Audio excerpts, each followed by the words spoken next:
వచ్చాను. ఏ స్థాయిలో నిధులు సరిగ్గా పంపిణీ జరగలేదు, వచ్చినా దాని దుర్వినియోగం జరిగినాయి.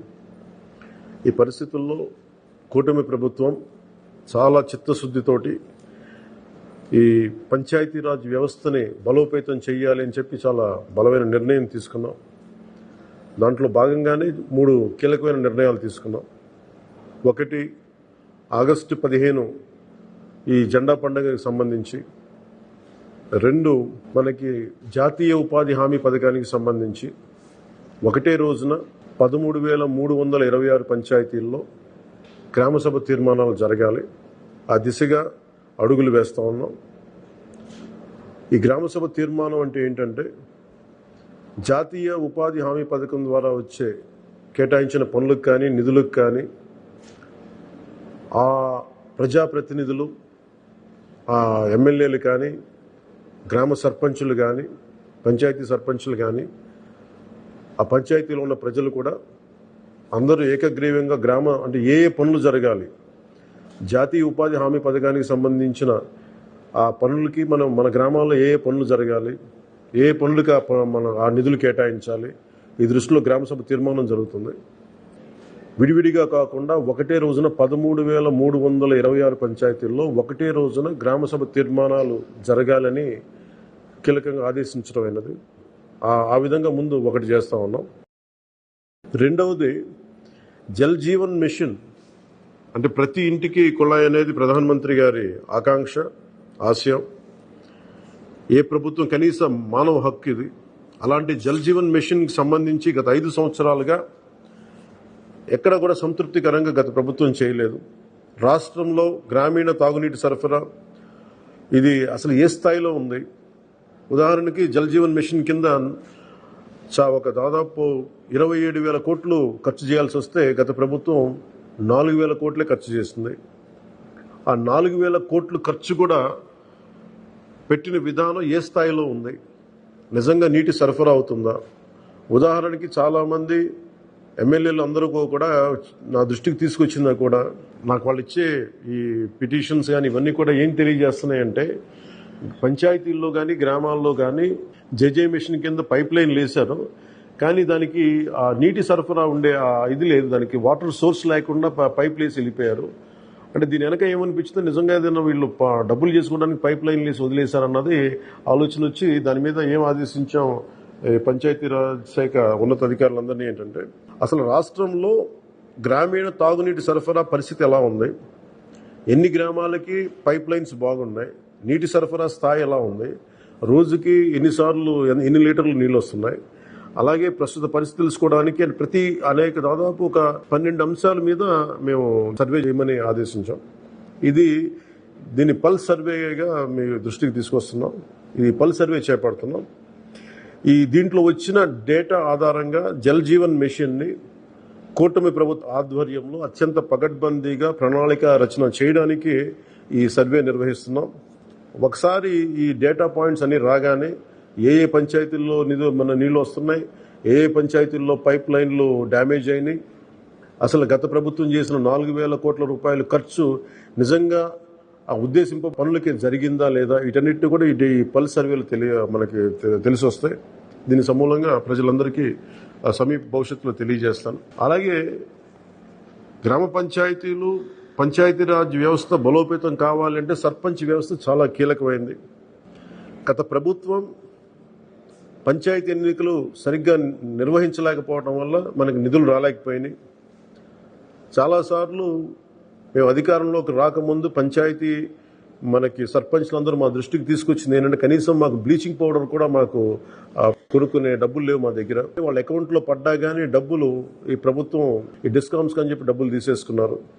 సో పంచాయతీల నిర్వహణకి ఎన్నికలు జరిగినాయి, కానీ పంచాయతీల నిర్వహణకి సంబంధించి ఏ విధంగా వారికి సరైన ఆర్థిక పరిపుష్టి జరగలేదు. నిధులు పడ్డాక ఆ నిధులు దుర్వినియోగం జరిగింది, అది మీ అందరికీ తెలిసిందే. దానికి మరింత వివరంగా ఎప్పటికప్పుడు తెలియజేస్తాం. సో ముఖ్యంగా పంచాయతీరాజ్ వ్యవస్థని, సర్పంచ్ వ్యవస్థని బలోపేతం చేయాలన్నదే మా కూటమి ప్రభుత్వం తాలూకు ఆశయం, ఆకాంక్ష. దాంట్లో భాగంగా ఇప్పుడు దాకా గత 30 సంవత్సరాలుగా గత 1990 నుంచి ఇప్పటిదాకా ఎప్పుడు మన 15 ఆగస్టు పండగ జరపడానికి ఇప్పటిదాకా నిధులు ఇప్పుడు సమకూర్చలేదు. చాలా నామకే వాస్తే నామమాత్రంగా ప్రతి పంచాయతీకి, చిన్న పెద్ద పంచాయతీలకి 100 రూపాయలు, చిన్న పంచాయతీలకి, పెద్ద పంచాయతీలు 250 రూపాయలు చొప్పున ఇచ్చేవారు. ఒకవైపేమో గాంధీ గారి కలల కన్నా పల్లెల్ని పట్టుకొమ్మలు అంటూ ఉంటాం, గ్రామీణ స్వరాజ్యం అని మాట్లాడతాం. కానీ ఎన్నికల్లో నిలబడ్డ పంచాయతీ సర్పంచ్కి మటుకు జెండా పండుగ నిర్వహించాలంటే వాళ్ళకి ఇచ్చే డబ్బులు 100 రూపాయలు, 250 రూపాయలు. ఈ రివ్యూ మీటింగ్స్ లో మాకు తేలింది ఏంటంటే 100 రూపాయలకి 250 రూపాయలకి 13,326 పంచాయతీల్లో ఏం చేయగలరు? మేము ఒకటే ఆదేశించాను, రాగానే చాలా ఘనంగా జరుపుకోవాలి. గాంధీ గారి ఈ గ్రామ స్వరాజ్యాన్ని నిజంగా మనం ముందుకు తీసుకెళ్లాలంటే ఆ స్టేట్మెంట్ చాలా బలంగా ఇవ్వాలి. 1994లో ఇచ్చిన జీవో 100 రూపాయలు, 250 రూపాయలు, ఒకటి స్వాతంత్ర దినోత్సవానికి, 2 గణతంత్ర దినోత్సవానికి, వాటిని పెంపొందించేలాగా, వాటిని పెంచేలాగా ఒక కీలకమైన నిర్ణయం తీసుకుంది ఈ కూటమి ప్రభుత్వం. ప్రతి ఒక్క పంచాయతీలో సర్పంచులు తలెత్తుకొని సగౌరవంగా జెండా వందనం చేసేలాగా రాష్ట్రంలోని ఎన్డీఏ ప్రభుత్వం నిర్ణయం తీసుకుంది. ఆగస్టు 15న స్వాతంత్ర దినోత్సవ వేడుకల నిర్వహణకు నిధులు కొరత లేకుండా చేశాం. చిన్న పంచాయతీలకి 10,000 రూపాయలు, మేజర్ పంచాయతీలకి 25,000 రూపాయల చొప్పున నిధులు సమకూరుస్తున్నాం. దానికోసమని జీవోను కూడా రిలీజ్ చేశాం. దీనిని పంచాయతీ సర్పంచులు దీన్ని పూర్తిగా సద్వినియోగం చేసుకోమని నేను విన్నవించుకుంటా ఉన్నాను. ఇప్పటి వరకు పంచాయతీలకి ఇంత పెద్ద స్థాయిలో ఆగస్టు 15, జనవరి 26 వేడుకలకు నిధులు ఇచ్చింది లేదు. 34 సంవత్సరాలుగా 1990 నుంచి ఈ మొత్తం ఇప్పటిదాకా పెంచలేదు. 34 సంవత్సరాలుగా ఈ పండగలకి, జెండా వందనం పండగ కానీ, గణతంత్ర దినోత్సవానికి కానీ 100 రూపాయలు, 200 రూపాయలు చొప్పున ఇచ్చేవాళ్ళు. ఈ మొత్తాన్ని గణనీయంగా పెంచాలని చెప్పి కూటమి ప్రభుత్వం నిర్ణయం తీసుకొని జీవో జారీ చేసింది. 13,326 పంచాయతీల్లో ఘనంగా, గౌరవంగా స్వాతంత్ర దినోత్సవ వేడుకలు సాగాలన్నదే మా కూటమి ప్రభుత్వం ఉద్దేశం. ఇప్పటి వరకు సర్పంచులు అతి స్వల్ప మొత్తాలతో వేడుకలను ఘనంగా చేయలేకపోయేవాళ్ళు. ఈ విషయం నా దృష్టికి వచ్చింది రివ్యూస్లో.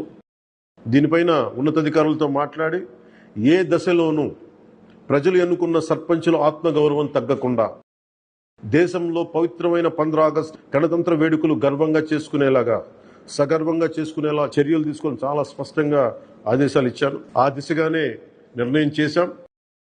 5,000 లోపు ఉన్న జనాభా ఉన్న గ్రామాలకి 10,000 రూపాయలు, 5,000 పైబడ్డ జనాభా ఉన్న గ్రామాలకి 25,000 రూపాయల చొప్పున నిధులు అందిస్తాం.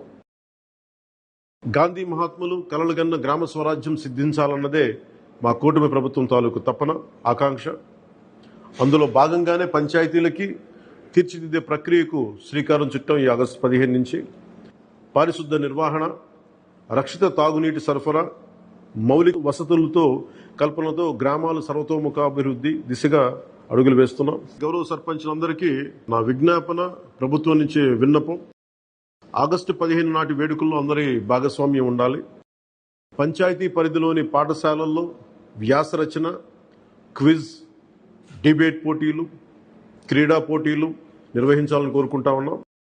ఉపాధ్యాయులు భాగస్వామ్యంతో వీటిని నిర్వహించాలని కూడా ఆదేశాలు ఇచ్చాం. గ్రామంలో స్వాతంత్ర సమరయోధులు, రక్షణ రంగంలో పనిచేసిన వారు, ముఖ్యంగా పారిశుద్ధ్య కార్మికులకు సత్కారాలు చేయాలి.